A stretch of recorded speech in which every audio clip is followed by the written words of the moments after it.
Hello friends, कैसे हैं आप सब? आज हम बहुत ज़रूरी एक टॉपिक ले रहे हैं, बच्चों का। बच्चे जिनकी हम सबसे ज़्यादा बेहतर परवरिश करना चाहते हैं, उनको बहुत आगे बढ़ते हुए देखना चाहते हैं ये। लेकिन मित्रों, इसकी शुरुआत हमें उनके पैदा होने से ही करनी चाहिए। परवरिश का मतलब ये नहीं है या देखभाल करने का, ध्यान देने का मतलब ये नहीं है कि आप उनको बहुत अच्छा खान-पान दे रहे हैं। आप उन्हें बहुत अच्छे जगह घुमाने ले जा रहे हैं, बढ़िया उनको स्कूल में बहुत ही अच्छे इंग्लिश स्कूल में करवाया आपने, महँगे स्कूलों में करवा दिया, अच्छा पहना-ओढ़ा रहे हैं। ये नहीं है केवल, उसका मनोविज्ञान, बच्चों का मनोविज्ञान जानना बहुत ज़्यादा ज़रूरी है और मुझे लगता है कि ये हर पेरेंट्स को ही जानना चाहिए। कुछ चीज़ें होती हैं जो हम अनुभवों से सीख लेते हैं। हमारे अपने भाई-बहनों को कैसे हमारे माता-पिता ने पाला या हमारे पास पड़ोसी, हमारे परिजनों ने कैसे पाला। कुछ चीज़ें अच्छी जो चीज़ें हैं, उनसे हम अपने अनुसार उनको देखते हैं और उनको अपने बच्चों पर भी इम्प्लीमेंट कर सकते हैं। लेकिन कुछ चीज़ें होती हैं जो हमें अपने अनुभव से ये देखना चाहिए और आज के ज़माने से। पहले के ज़माने में बच्चों को रखना बहुत सरल था, आज सरल नहीं है। आज बहुत कठिन है बच्चों को रखना। विशेष तौर पर मोबाइल और ये जो डिजिटल जो सुविधाएँ हो गई हैं, उसके बाद बहुत मुश्किल हो गया है बच्चों को अच्छे से परवरिश करना। तो हमें ये देखना पड़ेगा कि हम बच्चों को किस तरह से स्कूल जाने से पहले उनको एक अच्छे वातावरण में रखें। वातावरण से मेरा मतलब ये नहीं है कि बहुत ही लग-दग घर हो और बहुत बढ़िया, ये वातावरण का मतलब नहीं, बेशक बहुत छोटा घर हो सकता है। लेकिन आप उनमें जो आदतें डाल रहे हैं जो उनमें और उनको जो समझा रहे हैं, वो ये ना सोचें कि ये बहुत छोटे बच्चे हैं तो इनको बाद में समझाएँगे। हमारे यहाँ की एक त्रासदी ये है हमारे देश की कि हमारे यहाँ हमारे बच्चों के बच्चे हो जाते हैं, उसके बाद भी हम उन्हें बच्चा ही समझते रहते हैं। ये गलत है।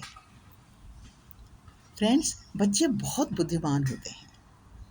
पैदा होने के बाद से ही वो अ, चीज़ें ग्रहण करने लगते हैं। हालाँकि बोल नहीं पाते, वो बहुत थोड़े कुछ समय तक वो सुनना भी उनके लिए थोड़ा कम होता है, दिखने में भी थोड़ा, लेकिन थोड़ा बड़े होने पर भी वो सब चीज़ें सुनने लगते हैं और ग्रहण करने लगते हैं जो हम बोलना चाहते हैं।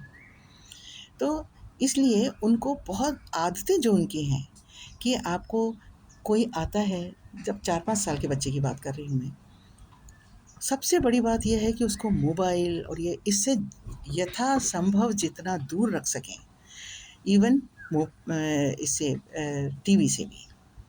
टीवी और मोबाइल ये दोनों ही बच्चे के भविष्य के लिए कुछ समय तक के यदि हम उसको ज़्यादा ही उसको अति कर देते हैं तो बहुत खतरनाक हो सकते हैं ये, क्योंकि उनका सारा ध्यान उसमें आ जाता है।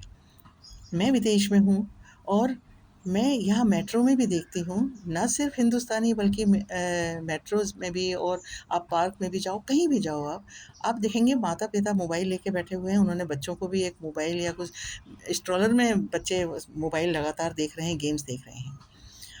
हमको थोड़ी देर के लिए तो मुक्ति मिल जाती है कि बच्चे ज़िद नहीं कर रहे हैं, हमें आराम मिल गया ये सब। लेकिन इसका बड़े होने तक बच्चों पे क्या मानसिक रूप से प्रभाव पड़ता है, ये हमें पता नहीं पड़ पाता। बच्चे ज़िद्दी होते जाते हैं, बच्चे बहुत ज़्यादा कभी-कभी अवसाद में आ जाते हैं। जानते हैं इसका कारण क्या है? इसका कारण ये है कि हमने जो उनको मोबाइल में या टीवी पर जो गेम्स दिखाए, जो बच्चों की फ़िल्में दिखाईं, जो बच्चों की सीरियल्स दिखाए, सब जानते हैं, हम जानते हैं बड़े लोग कि वो सच नहीं होते हैं। वो केवल एक मनोरंजन का साधन होते हैं। लेकिन बच्चे छोटे होते हैं, समझते वो हैं कि ये क्या चल रहा है, क्या हो रहा है, अचंभे से देखते हैं, लेकिन वो ये नहीं समझ पाते हैं कि ये सब जो चल रहा है, ये वो झूठ है। ये नहीं समझ पाते हैं। तो उनके दिमाग में, उनके मस्तिष्क में एक ये चीज़ घर कर लेती है कि हमारा भी ऐसा घर हो, हम भी ऐसे उछलें कूदें, हम भी ऐसे गेम्स वग़ैरह में और ये सब, और आगे जाके जब ऐसा नहीं कर पाते हैं, तो उनके अवचेतन में ये बात चली जाती है और फिर वो किसी न किसी तरह से प्रस्फुटित होती है। या पढ़ाई में मन नहीं लग रहा है या कुछ है, क्योंकि वो उनकी कल्पना में वो चीज़ें रही आती हैं। तो ये हमको कुछ चीज़ें बहुत ध्यान रखनी है।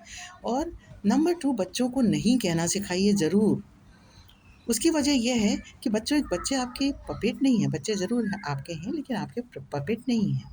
और आप ये कह के, जब अक्सर मैंने देखा है कि जब मेहमान आते हैं घर में, तो वो कहते हैं कि बेटा आंटी को ये डांस करके बताओ बेटा, वाह बहुत अच्छा डांस, और फिर ताली बजाते हैं सब।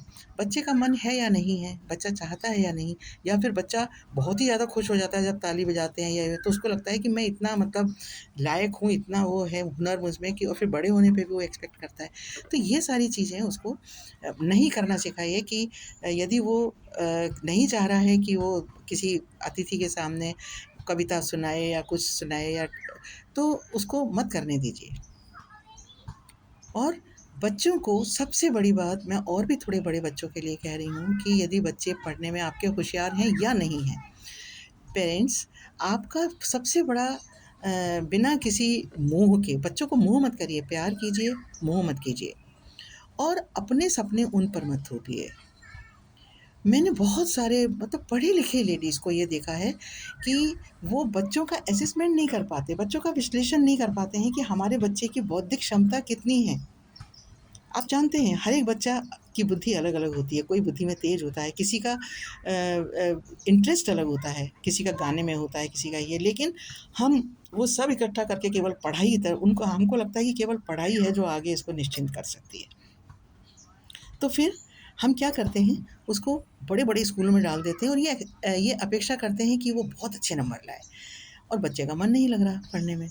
वो दूसरी चीज़ करना चाहता है, हम उसको दबा देते हैं, और जब बच्चा नहीं पढ़ पाता, और हम स्पर्धा आजकल प्रतियोगिता बहुत ज़्यादा है, तो उस पे टीचर्स का दबाव रहता है, पेरेंट्स का दबाव रहता है कि आप अच्छा नहीं कर पा रहे हो, और फिर उसको धीरे-धीरे ये लगने लगता है कि मैं बिल्कुल अयोग्य हूँ, जबकि ऐसा नहीं है।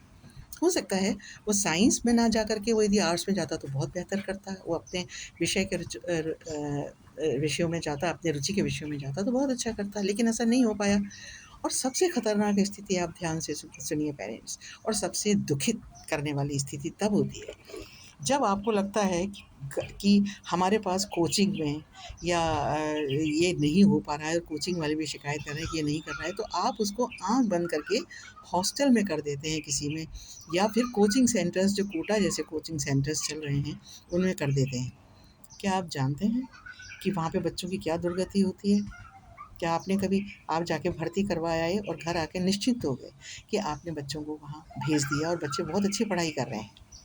बेशक कुछ बच्चे बहुत अच्छे निकल सकते हैं, लेकिन वहाँ के स्थिति, वहाँ पर किस तरह पढ़ाया जाता है, किन बच्चों को तरजीह दी जाती है, किन जो डोनेशन ज़्यादा देते हैं उनको किस अलग उस वर्ग में रखा जाता है, क्या ये सब आप नहीं जानते होंगे? और कई से, मैं केवल एक कोचिंग सेंटर की बात नहीं कर रही हूँ, मैं कई कोचिंग सेंटर्स में ऐसा होता है, लेकिन उनकी इतनी ज़्यादा वो बढ़ जाती है उम्मीदें, कि वो नहीं कर पाते ये कि ये हमारा बच्चा नहीं पढ़ पा रहा है, और अंत में जाके सबसे खतरनाक स्थिति होती है जब बच्चे आत्महत्या कर लेते हैं। 2023 में, इस साल सबसे ज़्यादा आत्महत्या युवाओं ने की है, वहाँ पे 23 लोगों ने। तो पेरेंट्स, बस मैं यही कहना चाहती हूँ कि बच्चों का ख्याल रखिए, बच्चे अपनी सबसे बड़ी पूँजी हैं, उनका ख्याल रखिए। नमस्कार।